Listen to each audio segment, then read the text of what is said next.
Alhamdulillahirabbil alamin wassalatu wassalamu ala asrofil anbiya'i wal mursalin wa ala alihi wa sahbihi ajmain. Qala rabbi shrah li sadri wa yassir li amri wa hlul 'uqdatam min lisani yafqahu qawli, amma ba'du. Yang terhormat kepada Ustadz Fajar dari Babakan beserta rombongan, yang terhormat Bapak Katirin sekeluarga, yang terhormat kepada tokoh agama dan tokoh masyarakat Pekon Wainison serta hadirin yang berbahagia. Puji syukur marilah kita panjatkan atas kehadirat Allah Subhanahu wa Ta'ala yang telah melimpahkan rahmat dan hidayahnya kepada kita semua, sehingga pada kesempatan malam hari ini kita dapat berkumpul di kediaman Bapak Katirin dalam rangka menyambut walimatul urs putri tercintanya yang bernama Eliana Sari dengan Jumika, putra dari Bapak Wagiman dan Ibu Sunarti, yang insya Allah akan dilaksanakan pada esok hari. Acara yang kedua, pembacaan ayat-ayat suci Al-Quran yang akan dibacakan oleh Bapak Ahmad Budi. Kepada beliau disilakan. Assalamualaikum warahmatullahi wabarakatuh. Waalaikumsalam warahmatullahi wabarakatuh. أعوذ بالله من الشيطان الرجيم.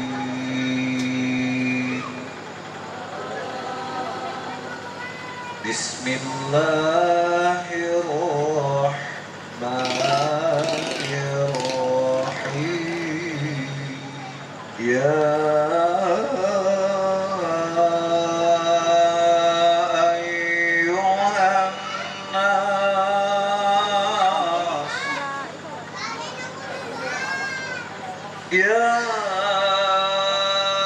أيها الناس اتقوا ربكم الذي خلقكم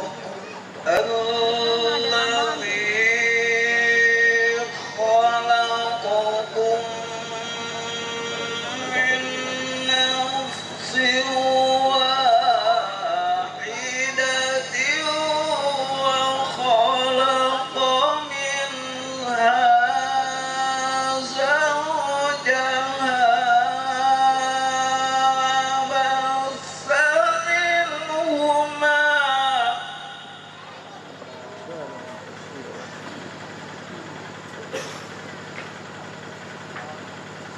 وبث منهما رجالا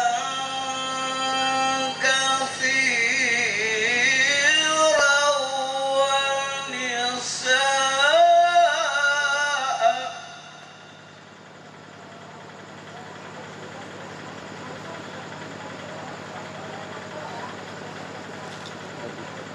واتقوا الله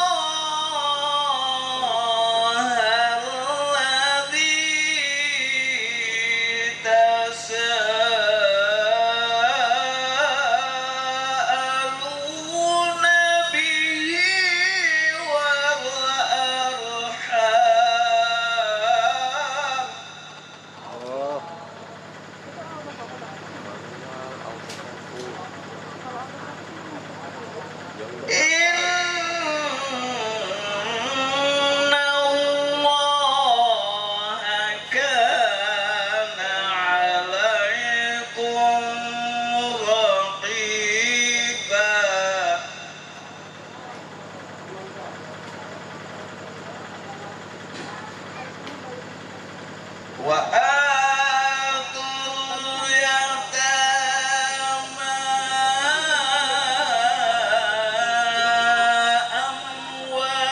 أموالهم ولا تتبدلوا الخبيث بالطيب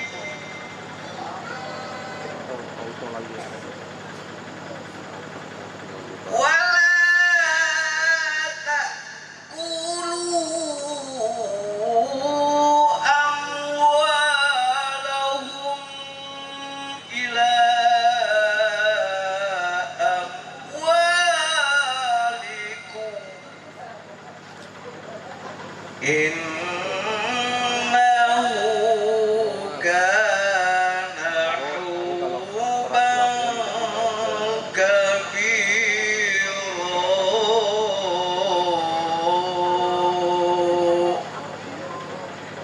صدق الله العظيم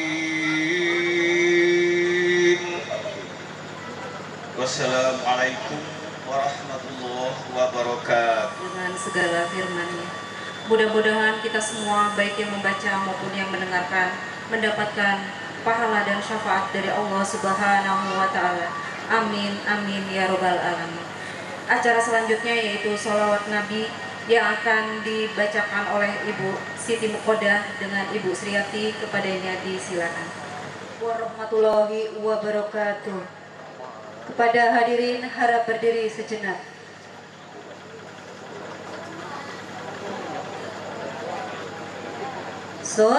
Salatullah salamullah ala toha rasulillah. Salatullah salamullah ala yasin habibillah.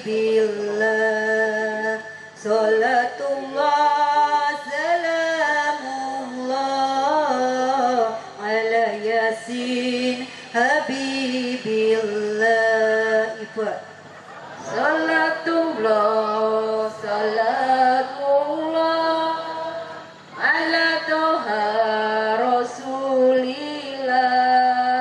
Salatullah salamullah ala yasin habibillah. Bismillah wabil hadi rasulillah tawassalna bismillah wabil hadi rasulillah wa kulli mujahidin lillah li ahlil badri ya Allah wa kulli mujahidin lillah li ahlil badri ya Allah. Ifa salatullah salamullah ala toha rasulillah. Salatullah salamullah ala yasin habibillah. Salatullah salamullah ala yasin habibillah. Ilahi salimi ummah minal aqwati wa ni'mah. Ilahi salimi ummah minal aqwati wa ni'mah wa min hami wa min humma li ahlil badri ya Allah wa min hami wa min humma li ahlil badri ya Allah. Ifa salatullah salamullah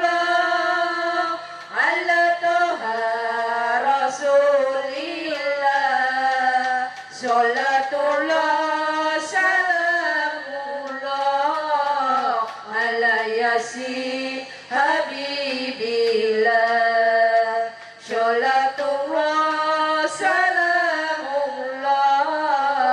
ala yasin habibillah. Pada hadirin harap duduk kembali. Saya akhiri wallahul muwaffiq ila aqwamit thoriq. Wassalamualaikum warahmatullahi wabarakatuh. Mudah-mudahan dengan membaca salawat Nabi kita selalu mendapatkan syafaat dan termasuk golongan Nabi besar Muhammad Sallallahu Alaihi Wasallam. Acara selanjutnya yaitu sambutan yang akan disampaikan oleh Bapak Wahono mewakili Sohibul Bait. Kepada beliau disilakan.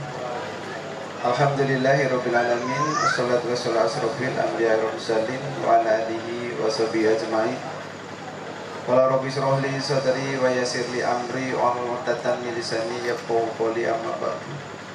Pada Bapak Kepala Pokon serta aparatur Pokon yang sempat hadir pada kesempatan malam hari ini yang kami hormati, wabil khusus kepada Bapak Katirin, Ibu Fatmi, sekeluarga besar yang kami hormati, Al-Mukarram Ustadz Fajar dari Pasir Jengkol, Babakan Tanggamus dan rombongan yang kami hormati, kepada bapak-bapak, ibu-ibu, seluruh tamu undangan yang berbahagia. Pertama-tama marilah kita panjatkan puji syukur kehadirat Allah Subhanahu wa taala yang mana berkesempatan malam hari ini alhamdulillah kita masih diberikan nikmat oleh Allah, yaitu berupa nikmat sehat walafiat jasmani dan rohani, sehingga kita bisa hadir memenuhi undangan daripada Bapak Katirin keluarga. Sholawat berta salam selalu kita sanjungkan pada junjungan kita Nabi Besar Muhammad Sallallahu Alaihi Wasallam yang selalu kita nantikan syafaatnya di yaumul qiyamah nanti, amin Allahumma amin. Pada bapak-bapak, ibu-ibu tamu undangan yang kami hormati, izinkanlah saya di sini berbicara atas nama keluarga Bapak Katirin. Yang pertama, mengucapkan terima kasih banyak kepada bapak-bapak, ibu-ibu, kaum muslimin dan muslimat yang telah menyempatkan waktunya untuk bisa hadir di acara ini.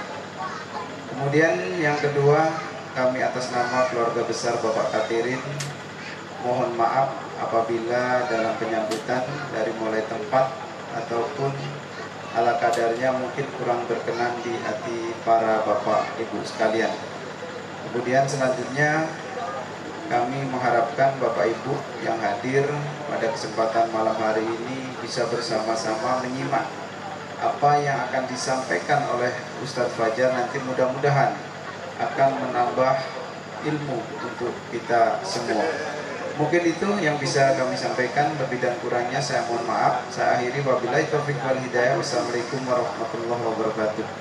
Assalamualaikum warahmatullahi wabarakatuh.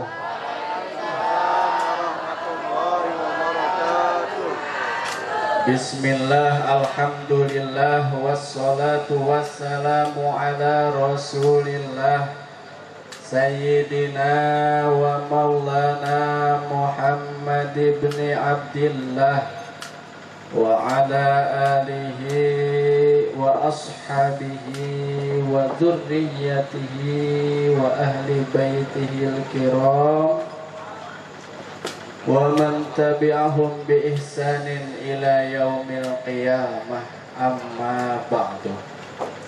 Faya ayyuhal hadirun wal hadirat, ittaqullaha haqqa tuqatihi wa la tamutunna illa wa antum muslimun. Faqad qala Allah ta'ala fi ayatihil karim, a'udzu billahi minasy syaithanir rajim. Bismillahirrahmanirrahim. Wa min ayatihi an khalaqa lakum min anfusikum azwaja litaskunu ilaiha wa ja'ala bainakum mawaddatan wa rahmah. Inna fi dzalika laayatin liqaumin yatafakkarun. Wa qala an-nabiyyu sallallahu alaihi wasallam, tanakahul wadudal waluda fa inni mukatsirum bikumul umama yaumil qiyamah. Shadaqallahul azim wa shadaqa rasuluhun nabiyul habibul karim wa nahnu ala dhalika minasy syahidin wasyakirin walhamdulillahi rabbil alamin. Wa qala rabbi shrah li sadri wa yassir li amri wahlul 'uqdatam min lisani yafqahu qawli. Hadratul mukarramun yang saya hormati dan yang saya muliakan, para alimil ulama, para asatidz, tokoh agama, tokoh masyarakat, tokoh pemuda, pemudi, jamaah majelis talim yang mudah-mudahan selalu mendapatkan cucuran rahmat dari Allah Subhanahu wa ta'ala, ditambah kemuliaannya oleh Allah Subhanahu wa ta'ala, amin, dan diberkahi turunan yang soleh serta solehah. Dan yang saya hormati serta saya muliakan aparatur Pekon Wainison, Kecamatan Pagelaran, Kabupaten Pringsewu, yang sempat hadir pada malam hari ini. Mari kita sama-sama doakan semoga beliau-beliau menjadi pemerintah, pemimpin di masyarakat yang adil, sehingga bisa menciptakan Pekon Wainison ini menjadi Pekon yang baldatun thayyibatun warabun ghafur. Amin Allahumma amin. Wabil khusus sahibul hajat Pak D ini ya, Pak D Tirin, sekeluarga besar yang sangat saya hormati. Mudah-mudahan Allah berikan kelancaran, Allah berikan keberkahan dalam hajatnya ini, amin Allahumma amin ya rabbal alamin.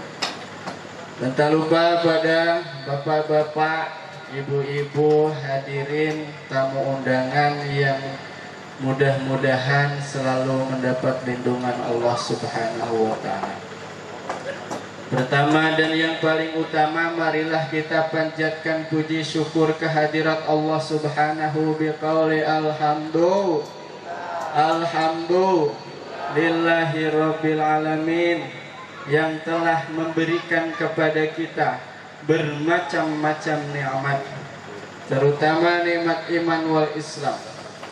Karena tanpa nikmat iman wal Islam bukan mungkin, tapi ini pasti kita semua tidak akan Allah pertemukan di tempat yang penuh barokah ini. Betul nggak Pak? Betul nggak Bu? Kalau tanpa nikmat iman dan Islam, pasti kita tidak akan ditemukan di tempat yang penuh barokah ini. Nah, kenapa? Karena acara yang kita hadiri pada malam hari ini merupakan serangkaian syariat ibadah yang Allah perintahkan kepada kita, khususnya bagi umat Islam.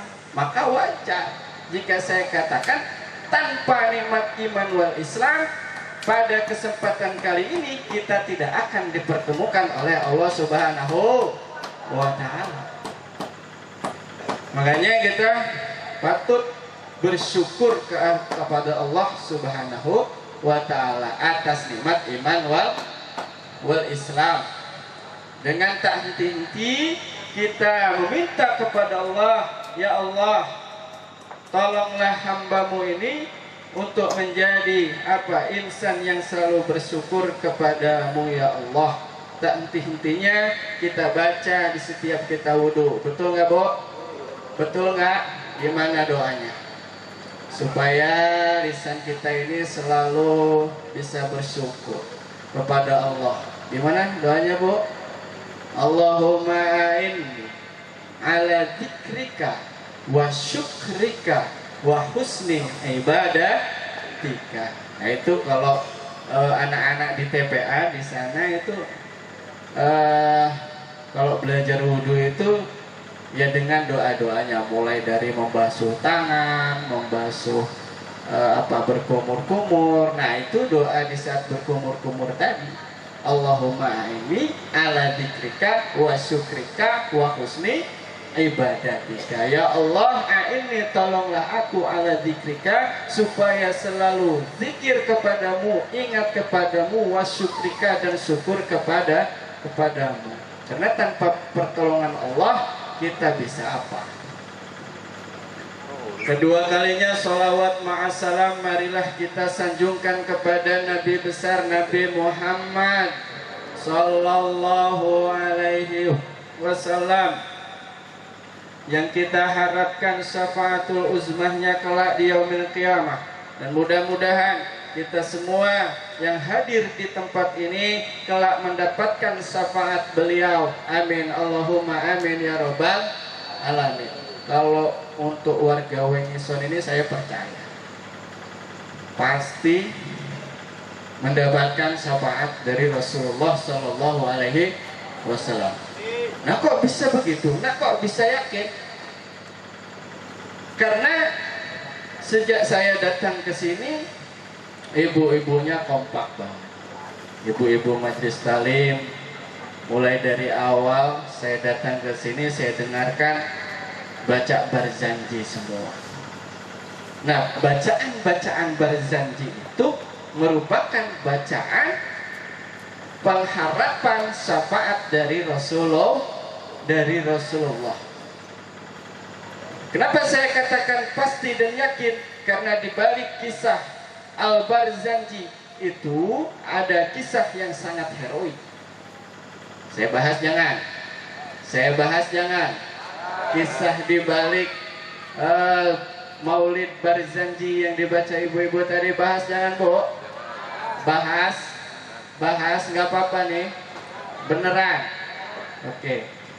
Walaupun bukan di momentumnya, akan saya sedikit bahas. Karena momentum kita adalah acara walimatul urus. Tetapi ya nggak apa-apa lah, sedikit diselipi dengan pengetahuan yang belum kita ketahui. Karena tujuan daripada kita ngaji itu, kita belajar itu adalah untuk mencari pengetahuan yang belum pernah kita ketahui. Dan bagi yang sudah mengetahui, hitung-hitung mengulang supaya tidak lupa. Jadi bagi siapa yang membaca barzanji, maka akan mendapatkan syafaat dari Rasulullah Sallallahu Alaihi Wasallam. Karena hal ini sesuai dengan hadis Nabi, man shalla alayya, siapa orang yang membaca sholawat kepadaku, kata Nabi, kuntu syafi'an lahu yaumil qiyamah, akan aku berikan syafaatnya kelak di yaumil qiyamah. Nah, di balik peristiwa Al-Barzanji, jadi Al-Barzanji itu ditulis oleh seorang ulama yang namanya Al-Barzanji. Al-Barzanji itu merupakan suatu daerah asal penulis tersebut, yakni berada di, kalau sekarang negaranya itu negara Irak, Bu, ya. Negaranya negara Irak. Jadi nama kotanya Al-Barzanji. Jadi pada zaman dulu terdapat konflik yang sangat luar biasa antara kaum muslimin dengan kaum non-muslim, yakni agama Nasrani. Nah, pada zaman dulu. Jadi karena merebutkan wilayah yang sekarang namanya Al-Quds atau Palestina, jadi kaum muslimin dan Nasrani ini sering berebut wilayah kekuasaan di Palestina. Nah, pada saat itu Panglima Perang Nasrani ingin mengadakan perang puputan. Kalau kata Jawa itu istilahnya perang puputan. Perang puputan itu nek arek mati yo ngono, nek arek urip yo ngono. Namanya perang puputan. Nah, karena namanya perang puputan, kaki-kaki prajurit Nasrani itu dirantai. Kenapa dirantai? Supaya tidak kabur ketika saat perang. Karena panglimanya yang sangat luar biasa dan tak pernah kalah di medan pertempuran. Nah, hati kaum muslimin ini bergetar. Jadi grogi, ragu mau perang ini. Wah, kayaknya kita kalah ini. Ini perang puputan, mereka nggak macam-macam. Nah, Pada saat itu, di saat hati para kaum muslimin itu pesimis, kayaknya ini perang ini bakal kalah. Nah, pada saat itu tumpuan kaum muslimin hanya satu, yaitu Panglima Salahuddin Al-Ayyubi. Setelah Salahuddin Al-Ayyubi ini mengetahui atas semangatnya kaum Nasrani ingin memerangi kaum muslimin, akhirnya Syekh Salahuddin Al-Ayyubi punya ide untuk membacakan Maulid Nabi Muhammad Sallallahu Alaihi Wasallam yang berisi tentang kisah-kisah Rasulullah, bahwasanya Rasulullah juga dulu di saat perang kadang menang, kadang kalah. Benar nggak Pak? Kadang menang, kadang kalah. Di perang Badar Rasulullah menang. Tentara muslimin hanya 313 melawan 3000 tentara kafir Quraisy, tapi Rasulullah menang. Tapi di perang Uhud tentara kaum muslimin lebih banyak, tentara kafir Quraisy hanya sedikit, tapi kaum muslimin dikalahkan oleh kafir Quraisy. Nah, atas cerita-cerita yang dibacakan di Al-Barzanji itu, nah semangat kaum muslimin kembali, semangat gitu. Pasti kita bakal menang. Nah, akhirnya kata Salahuddin Al-Ayyubi, dikumpulkanlah ulama-ulama pada zaman itu. Dikumpulkan untuk menuliskan berlomba-lomba menuliskan kisah Rasulullah Sallallahu Alaihi Wasallam, dan akhirnya penulis yang memenangkan itu namanya Syekh Al-Barzanji. Nah, berkat pembacaan Maulid, alhamdulillah perang antara kaum muslimin dengan kaum Nasrani yang namanya perang salib itu dimenangkan oleh kaum muslimin berkat pembacaan Barzanji. Nah, jadi dimenangkannya melalui pertolongan Rasulullah yang familiar kita sebut dengan syafaat. Nah, mudah-mudahan warga Makwainyisun ini semuanya mendapatkan syafaat dari Rasulullah Sallallahu Alaihi Wasallam. Amin Allahumma amin ya robbal alamin. Lanjut. Ya, baru pembukaan. Belum ke inti.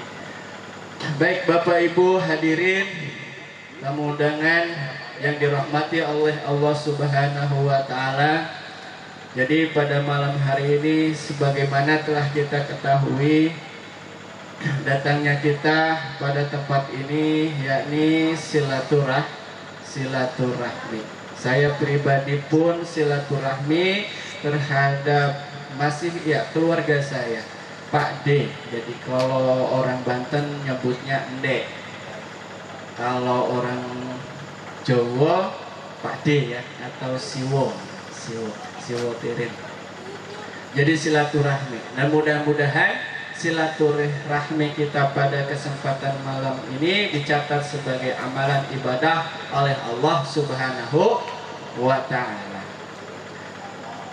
Bapak Ibu hadirin rahimakumullah, sesuai dengan tema kita pada malam hari ini, yaitu hikmah daripada walimatul urus atau hikmah daripada akad nikah, yang mana telah sama-sama kita ketahui esok tepatnya akan dinikahkan putri Bapak Tirin yang bernama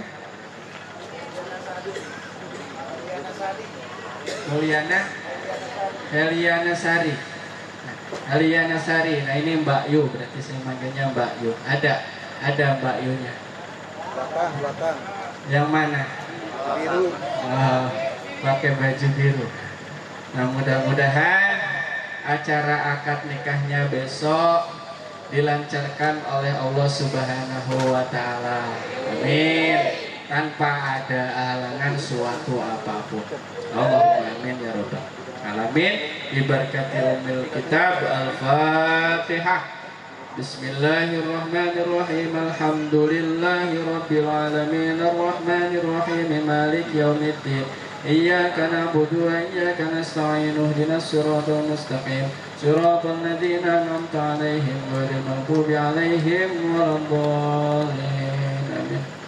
Bapak-bapak, ibu-ibu rahimakumullah, jadi sebelumnya saya mohon maaf apabila apa yang telah saya sampaikan kurang berkenan di hati para bapak, ibu-ibu sekalian. Saya mohon dibukakan pintu maaf yang selebar-lebarnya.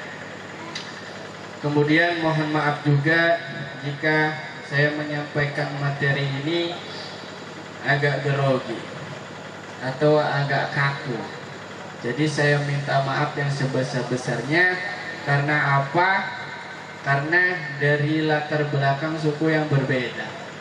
Jadi saya biasa menyampaikan materi di daerah saya itu dengan bahasa Sunda, ya, dengan bahasa Sunda atau bahasa Banten. Nah, sampai ke Wangison sini saya diajak berkomunikasi dengan bahasa boten nggih, boten ngertos. Nah, bisanya cuma itu. Jadi mohon maaf ya Bapak Ibu apabila saya kurang lepas dalam menyampaikan materi ini, dan kemudian ya saya mohon dimaklum juga karena baru pulang dari pondok. Dan juga latar belakang riwayat mondok juga nggak pernah mondok di daerah Jawa. Ya Jawa tapi cuma di wilayah Banten dan Jawa Barat. Jadi Sundanya kental bener. Jadi Jawanya kurang. Jadi mohon maaf ya Pak. Jadi Bapak Ibu rahimakumullah, bicara mengenai pernikahan adalah bicara mengenai perintah Allah Subhanahu wa taala.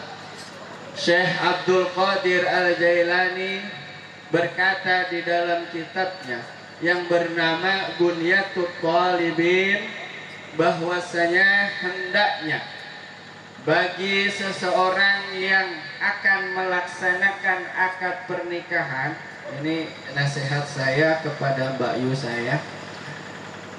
Jadi bagi setiap orang, setiap muslim yang hendak melaksanakan akad nikah, alangkah lebih baiknya wajib harus niatnya itu karena semata-mata taat patuh kepada perintah Allah Subhanahu wa taala. Nah, kenapa? Karena sesuai dengan firman Allah Subhanahu wa taala. Kata Allah di dalam surah An-Nisa, "Fankihu ma tawbalakum minan nisa'i masna wa thulatsa wa ruba'." Fankihu. Nah, kalau kata santri, fankihu itu pada lafaz inkihu itu adalah fi'il amr, sedangkan fi'il amr adalah menunjukkan kata perintah. Dalam kaidah usul fikih, yang namanya perintah itu adalah merujuk kepada kewajiban. Makanya dalam niat menikah harus semata-mata taat kepada perintah Allah Subhanahu wa taala. Kedua, niat yang harus diluruskan dalam menghadapi akad nikah adalah sebagai ibadah kepada Allah Subhanahu wa taala. Karena nikah merupakan perintah Allah, nikah syariat Allah, maka pantas sekali jika nikah itu kita sebut dengan ibadah. Dan yang namanya ibadah, jika kita lakukan mendapat pahala. Buahnya ibadah adalah keberkahan. Makanya setiap muslim yang hendak melaksanakan akad pernikahan harus diluruskan dulu niatnya. Niat semata-mata tadi taat kepada perintah Allah, dan niat ibadah ya Mbak Yu ya, harus diniatkan ibadah. Jadi nikah itu jangan pakai nafsu. Mau nikah itu niatnya jangan pakai nafsu. Kalau niatnya pakai nafsu biasanya itu kurang awet. Biasanya cepat bosenan. Yang namanya manusia itu kan suka dirasuki yang namanya sifat bosan. Makanya nikah itu harus dengan ilmu, bukan dengan nafsu. Nah, mana ilmu yang harus dipersiapkan? Ya tadi, salah satunya niatkan hati kita, niatkan niat kita semata-mata patuh pada perintah Allah Subhanahu wa Ta'ala. Kemudian niat apalagi niatnya? Niat semata-mata patuh anut kepada perintah atau sunnah Rasulullah Shallallahu Alaihi Wasallam. Mana dalilnya kalau niat nikah itu semata-mata patuh terhadap sunnah Rasulullah? Yaitu kata Rasul, tanakahul wadudal walud, nikahlah kalian al-wadud dengan seseorang yang banyak rasa cintanya, al-walud dengan wanita yang bisa banyak memberikan keturunan, kata Rasul. Sebab ini mukatsirum bikumul umama yaumil qiyamah, sebab kelak aku akan memperbanyak umatku di hari kiamat. Beda dengan sekarang. Kalau sekarang bukan memperbanyak anak, jadi dianjurkannya 2 anak cukup. Nah, kalau kita bicara dengan agama itu tidak boleh, karena kata Nabi itu tadi, nikahlah dengan seseorang yang bisa memberikan keturunan yang banyak. Tujuannya memperbanyak umat Nabi Muhammad. Makanya Pak, jangan berhenti bikin anak. Ya, jangan berhenti bikin anak. Jangan dua anak cukup, 2 anak kurang, harusnya tambah lagi 3. Udah 3 tambah lagi 4, tambah lagi 5. Ya, kalau 5 cowok semua kan, kalau main futsal enak, jadi nggak perlu nyewa dari luar. Cukup setim anak kita semua. Ya bagus-bagus 12 ya. 12. Jangan takut nggak kekasih makan. Allah sudah jamin. Ya, rizki seorang hamba Allah sudah jamin. Kan kata peribahasa orang tua dulu itu, banyak anak, banyak rezeki. Hasil dari pernikahan yang niatnya adalah baik sesuai yang telah saya sebutkan tadi, maka akan ada hikmah, akan ada manfaat, yakni ini sudah populer di kalangan masyarakat kita, apalagi bagi anak-anak pemuda. Ada temannya yang nikahan sama waya, ya, ada temannya nikahan sama waya. Ibu-ibu tahu nggak samawah itu apa? Samawah itu sanya sakit, nah manya itu mawaddah, wanya itu warohmah. Nah, berhubung anak zaman sekarang ini sukanya disingkat-singkat, makanya disingkat jadi samawah. Nah itu, kalau niat sudah lurus, maka akan hasil buah dari pernikahan, yaitu keluarga yang sakinah, mawaddah, warohmah. Nah, apa sakinah?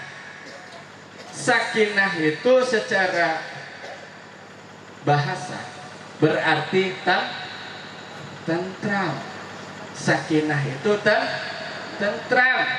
Ada godaan dari barat, tetap tentram, tetap tenang, enggak ribut, enggak bentar-bentar minta pulang ke rumah orang tuanya. Sekarang kan gitu, ada masalah sedikit langsung ribut suami istri. Setelah ribut, istrinya cepet-cepet, aku mau pulang aja lah, kalau kayak gini terus, kalau ribut terus, mendingan aku pulang ke orang tua saya. Nah itu banyak terjadi pada saat ini. Nah makanya kalau pemerintah zaman sekarang itu, sebelum calon suami dan calon istri ini dinikahkan, ada bimbingan pranikah terlebih dahulu. Betul nggak Pak? Ya, ada bimbingan pranikah. Nah tujuannya apa? Tujuannya supaya menguatkan tekad, menguatkan niat bagi calon pasangan suami istri, supaya ketika rumah tangga jadi keluarga yang sakinah tentram. Mbak, yang namanya rumah tangga itu ibaratnya kita itu sedang mengarungi samudra lautan yang sangat luas. Dan yang namanya menyeberang lautan, samudra yang sangat luas itu nggak mudah. Betul nggak, Bu? Nggak mudah. Banyak halangan, banyak rintangan. Ya kalau kita contoh lah, kita pergi aja menyeberangi Selat Sunda misalnya, dari Bakauheni ke Merak. Nah di situ kan kita lihat ombak tinggi, sedang, rendah, tinggi lagi. Nah itu rumah tangga pun seperti itu. Banyak godaan, banyak rintangan, banyak hambatan. Nah solusinya apa? Supaya kita bisa menyeberangi godaan, rintangan, hambatan itu, ya kita jadikan keluarga kita itu keluarga yang sakinah, tentram. Nah untuk tentram itu butuh ilmu, butuh cara. Nah bagaimana caranya supaya kita itu bisa sakinah? Yang pertama, bagi pasangan calon suami dan calon istri harus tahu persis, ya, harus tahu persis karakter satu per satu. Betul nggak, Bu? Bu, harus tahu karakter satu per satu, harus tahu wataknya, sikapnya gimana. Oh, kalau Mbak ini ngajarinya harus dengan lemah lembut, nggak bisa dikasarin.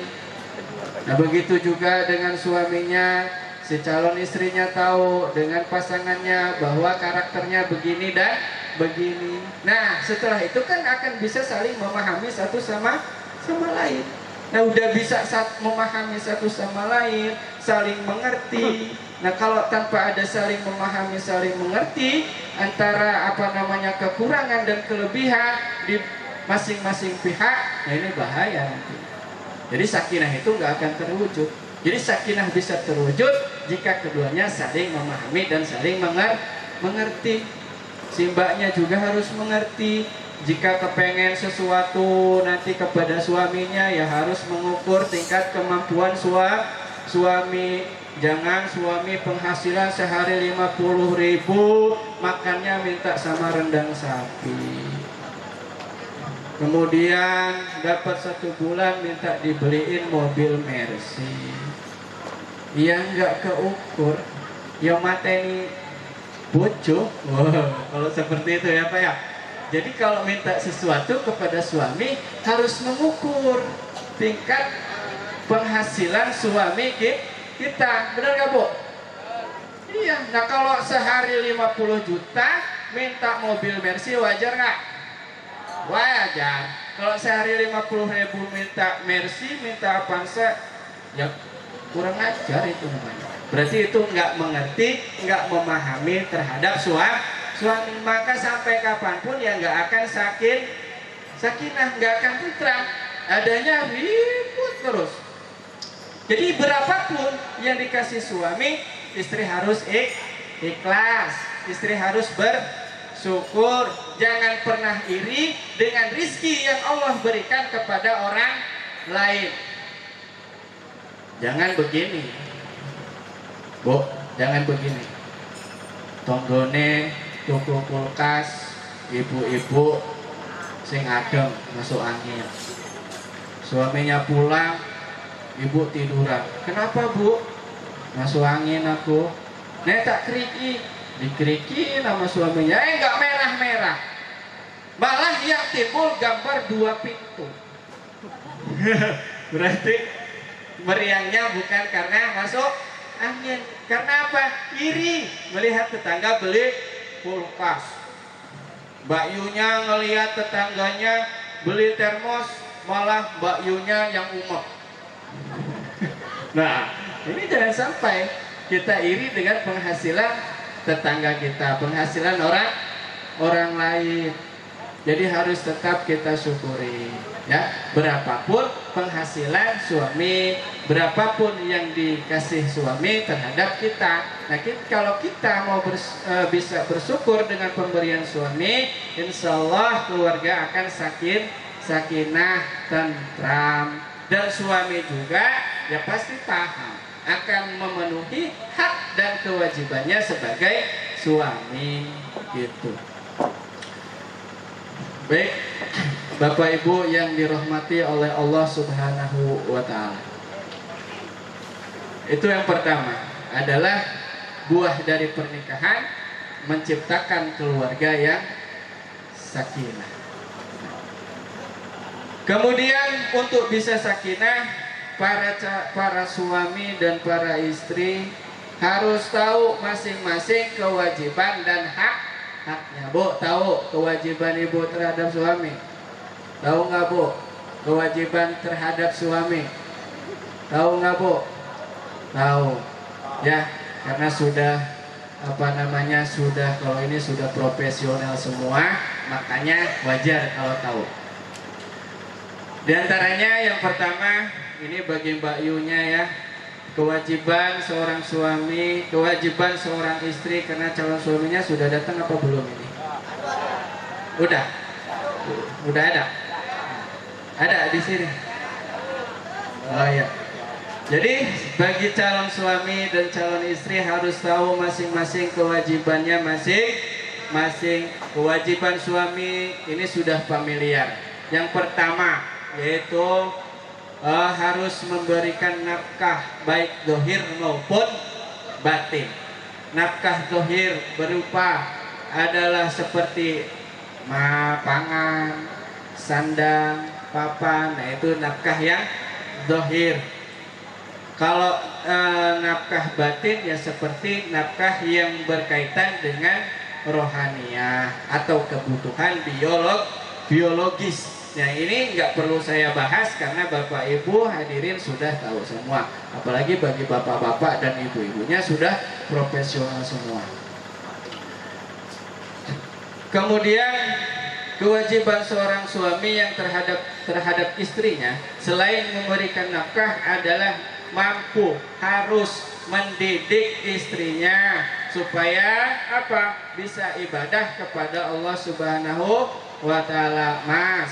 Mas calon pengantin ya, harus bisa mendidik istrinya supaya bisa ibadah kepada Allah. Ajarin berwudu, ajarin mandi, ajarin sholat.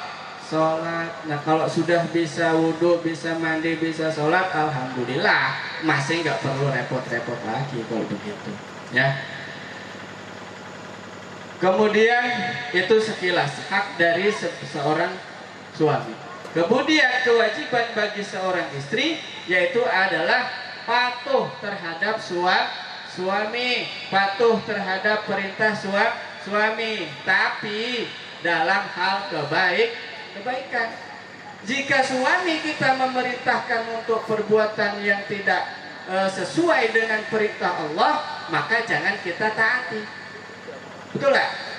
Nah, kalau perintahnya itu tidak sejenis maksiat kepada Allah, wajib seorang istri mentaati suaminya. Apapun yang suami perintahkan, istri harus patuh. Nah, dengan patuhnya istri terhadap suami, maka istri tersebut akan menjadi wanita yang solehah. Kalau sudah menjadi wanita yang solehah, bagiannya tidak lain adalah surga. Mau nggak masuk ke surga? Mau ke surga nggak Bu? Mau ke surga nggak?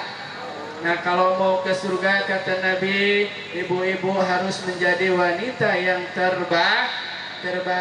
Seperti apa wanita yang terbaik? Kata Nabi, khairun nisa'i imratun.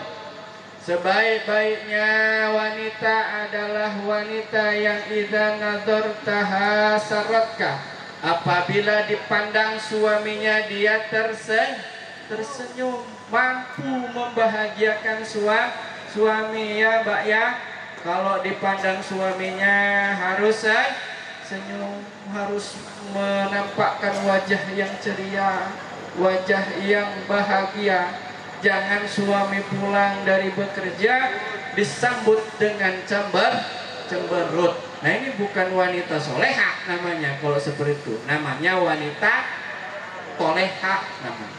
Jadi kalau mau jadi wanita yang solehah ya Bu ya, suami pulang dilirik suami itu harus tersenyum. Kalau dilirik laki-laki lain jangan senyum. Nanti kalau dilirik laki-laki lain senyum, nah ini bahaya nanti. Nah, bisa-bisa larinya ke pengadilan nanti namanya. Nah, ini naudzubillah min dzalik. Ini jangan sampai terjadi. Jadi kalau dilirik suami ya senyum, dilirik laki-laki lain jangan senyum, biasa aja. Kemudian wa idza amartaha ata'atha. Apabila dia diperintah oleh suaminya, dia akan patuh kepada suaminya. Nah, itu adalah ciri daripada wanita yang solehah. Kemudian yang ketiga, mampu menjaga harta suami, mampu menjaga diri. Jangan mentang-mentang suaminya nggak ada, belanja habis-habisan. Loh, ini suamiku lagi nggak ada, lagi keluar kota. Ada pedagang bakso, beli. Ada tek pedagang tekwan, beli. Ada pedagang somai, tok, beli. Sehari habis duit 1 juta rupiah. Gara-gara ditinggal suami 1 hari. Nah, berarti ini ciri istri yang tidak bisa menjaga harta suami. Jadi harta suami itu harus dijaga. Jadi kalau kita mau membelanjakan apapun, nah harus izin dulu kepada suami. Kalau itu uang suami. Tapi kalau uang kita, ibu-ibu yang hasil ibu-ibu sendiri, hasil berjualan, nah itu nggak apa-apa tanpa izin suami. Yang harus izin suami adalah harta suami. Selain mampu menjaga harta, harus mampu menjaga diri. Dari apa? Dari pandangan-pandangan lawan jenis yang bukan muhrimnya. Ini mah suami nggak ada, ini montoran. Suami kerja malah enak-enak montoran. Ngalor ngidul, ngulon ngetang. Ngalor ngidul, ngulon ngetang. Nah, mumpung suamiku nggak ada, motornya alhamdulillah ditinggal, lihat tanknya full bensinnya, ya udah saya mau motoran aja sepuasnya. Kebetulan dompetnya juga ketinggalan, dibuka ada uangnya 1 juta rupiah, ya udahlah pergi ke Chandra. Oh, shopping, nah itu nggak boleh, harus izin suami, ya.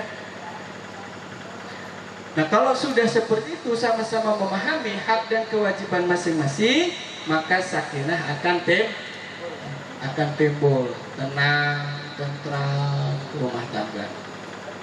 Kemudian yang kedua, kata Allah, hikmah dari pernikahan adalah wa ja'ala bainakum mawaddah.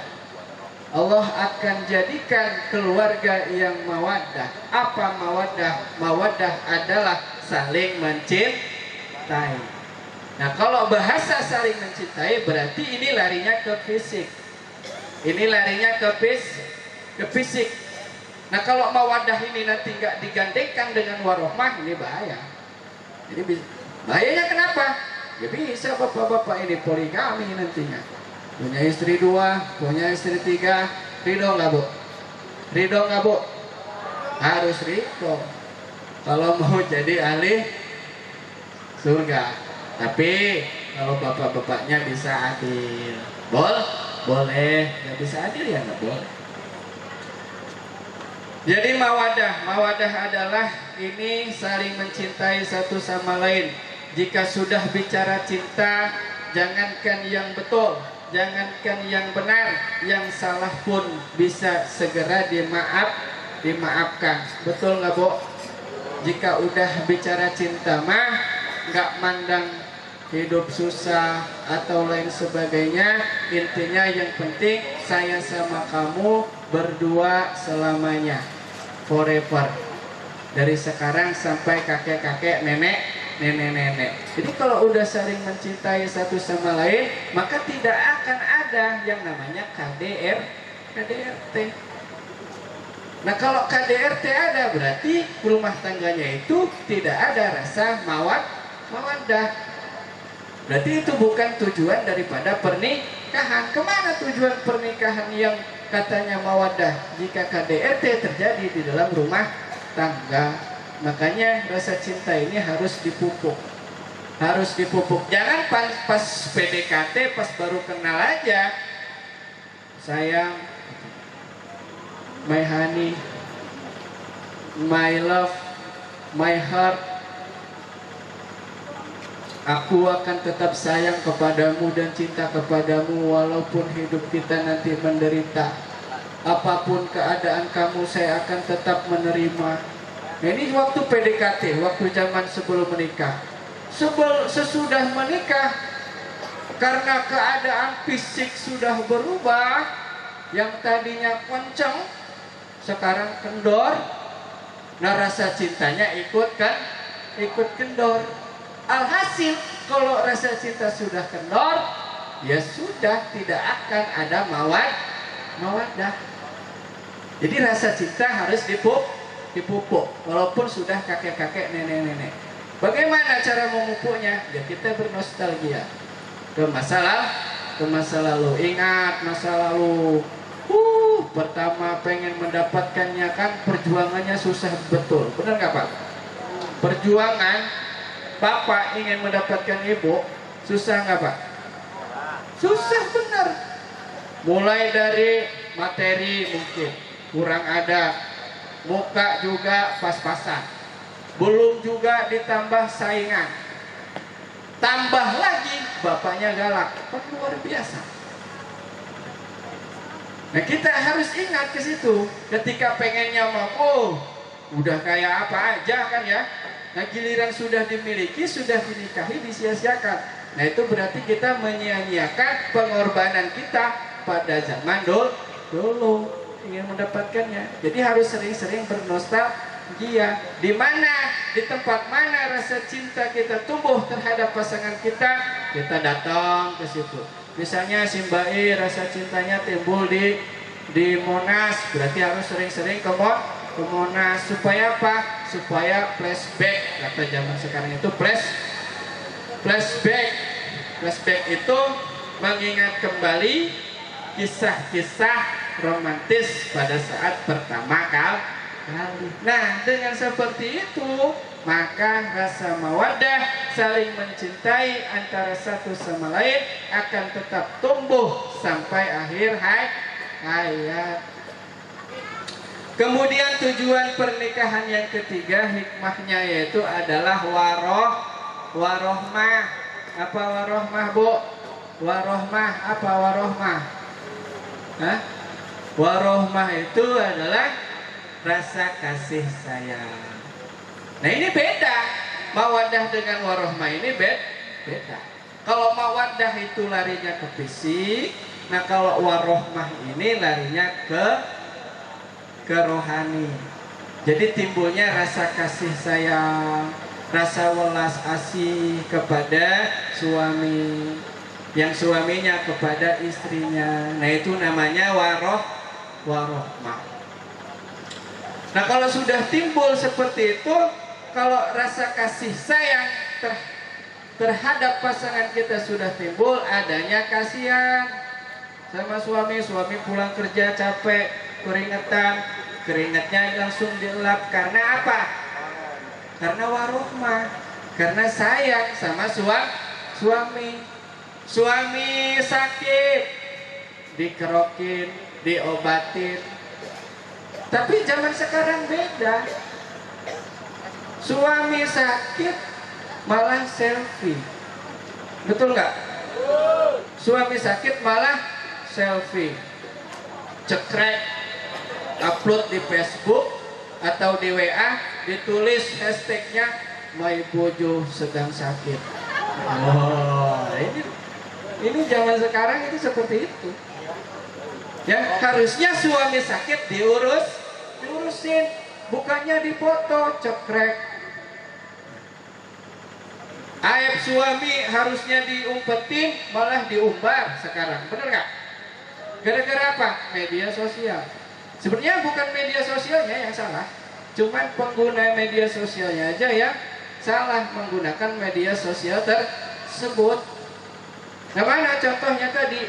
Kan aib suami itu harus diumpetin, ya Mbak. Jadi kejelekan-kejelekan suami kita, karena manusia kan nggak sempurna, pasti ada kurangnya. Harusnya diumpetin, malah dipublikasikan. Mana contoh? Kalau sekarang kan viral tuh, apalagi kalau artis-artis. Istrinya lagi tidur, tidurnya ngorok, direkam, dipoto, terus diupload di Facebook.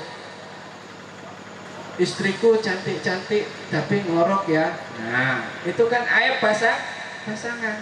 Itu harus apa namanya? Harusnya disimpan, jangan dipublikasikan. Ya, kenapa? Ya karena kalau diumbar aib tersebut, maka akan timbul rasa malu. Benar nggak? Nah, ini zaman sekarang itu jadi masya Allah aja ya. Jadi karena media sosial terkadang hal-hal yang tidak baik sudah dianggap kayaknya baik dan biasa. Ya contohnya tadi. Nah, kemudian Bapak-bapak hadirin rahimakumullah, tujuan daripada pernikahan selain sakinah, mawadah dan warahmah adalah yang terakhir, untuk menghasilkan keturunan yang soleh dan solehah. Mbak Yu pengen punya anak yang soleh, Mas pengen punya anak yang soleh, pengen gak? Nah, kalau pengen, bikinnya harus hati-hati, sesuai dengan ilmu, jangan dengan nafsu. Bikinnya harus dengan ilmu, jangan dengan nafsu, Pak. Kalau bikin anak dengan ilmu apa dengan nafsu? Hah? Dua-duanya. Ilmu aja nafsunya nggak ada, ya percuma, ya nggak jadi. Maksud saya jangan hanya dengan nafsu belaka, harus disertai dengan ilmunya supaya punya keturunan saleh dan solehah. Mas, kalau mau punya anak yang soleh dan solehah, sebelum bergaul dengan istri harus punya wudu. Ini bukan kata saya, ini kata Nabi. Jadi sebagian dari sunnah Rasulullah sebelum berhubungan adalah berwudu. Supaya apa? Kita dalam keadaan suci. Orang yang suci temannya adalah malaikat, bukan setan. Ya. Makanya kalau pengen punya anak yang soleh dan solehah, sebelum bergaul dengan istri harus punya wudu. Gak lama kok, 5 menit juga gak nyampe wudu itu. Betul gak? Ini mah bukan bapak-bapak mah. Sebelum hubungan nyari enduk meri dulu. Tahu enduk meri?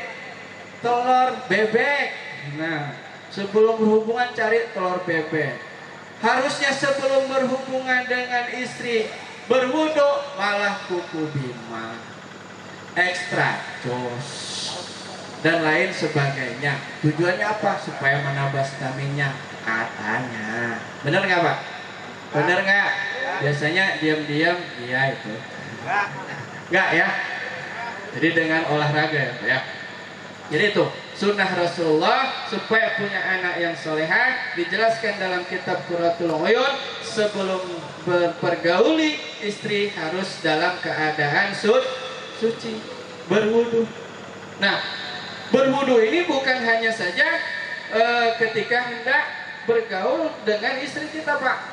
Jadi sunnah Nabi ini yang wudu ini luar biasa manfaatnya. Selain itu pun, sebelum saya tutup, kita mari bersama-sama membanjatkan kedua belah tangan kita, menundukkan kepala kita, berdoa kepada Allah Subhanahu wa Ta'ala. Mudah-mudahan apa yang menjadi hajat Bapak Satirin sekeluarga besar diridhoi oleh Allah Subhanahu wa taala dan diberikan keberkahan. Dan bagi kita semua yang hadir di sini, mudah-mudahan Allah tambahkan ilmu kepada kita, Allah tambahkan rezeki kepada kita, rezeki yang halal, rezeki yang berkah, yang bisa manfaat untuk ibadah. A'udzubillahi minasyaitonirrajim. Bismillahirrahmanirrahim. Alhamdulillahirabbil alamin. Hamdan syakirin, hamdan na'amin, hamdan yuafi ni'amahu wa yukafi'u mazidah. Ya Rabbana lakal hamdu kama yanbaghi li jalalika wajhikal karimi wa dhimmi sultanik. Allahumma salli ala sayyidina Muhammadin salatan tutawwilu biha amarana mal ibadati wal istiqamah wa tusahu biha jasadana wa tunawwiru biha qulubana binuri ma'rifatika wa taghfiru biha dhunubana wa dhunuba abaina wa ummahatina wa masyayikhina wa auladina wa azwajina wa tuksiru biha amwalana wa auladana wa talamidana wa adyafana wa atba'ana wa azwajana wa tuslihu biha akhlaqana wa tufarriju biha kurubana wa takshifu biha humumana wa gumumana wa taqdi biha hawaijana wa tuhliku biha adana wa tanfa'u biha ulumana wa tuhassilu biha maqasidana wa tarfa'u biha darajatina wa tusahilu biha umurana wa tahfadhu biha imanana wa tadfa'u bi'ana jami'al bala'i wal afat wa tuhawwinu biha sakaratina wa tudkhiluna biha jannatika bighairi hisab wa tuhassinu biha khawatimana wa ala alihi wa sahbihi wa sallim. Allahumma rabbana hab lana min azwajina wa dhurriyyatina qurrata a'yun waj'alna lil muttaqina imama. Allahumma sallimna wal muslimin wa qina syarral zalimin. Allahumma sallimna min afati dunya wa adzabil akhirah wa syarri dunya wa syarril akhirah birahmatika ya arhamar rahimin. Rabbana taqabbal minna innaka antas samiul alim wa tub alaina innaka antat tawwabur rahim. Subhana rabbika rabbil izzati amma yasifun wassalamun alal mursalin walhamdulillahi rabbil alamin. Bismillahil Fatihah. A'udzu billahi minasyaitonir rajim. Bismillahirrahmanirrahim. Alhamdulillahi rabbil alamin arrahmanir rahim maliki yaumiddin. Iyyaka na'budu wa iyyaka nasta'in ihdinas siratal mustaqim siratal ladzina an'amta 'alaihim ghairil maghdubi 'alaihim waladdallin. Akhirul kalam wallahu muwaffiq ila aqwamit thoriq. Assalamualaikum warahmatullahi wabarakatuh. Amin ya rabbal alamin. Acara selanjutnya yaitu penutup. Marilah kita tutup acara ini dengan mengucap lafaz hamdalah. Alhamdulillahirabbil alamin. Saya sebagai pembawa acara mohon maaf yang sebesar-besarnya apabila dalam memandu acara ada kesalahan yang saya sengaja ataupun yang tidak saya sengaja, dan kepada Allah saya mohon ampun. Saya akhiri wallahu muwaffiq ila aqwamit thoriq. Wassalamualaikum warahmatullahi wabarakatuh.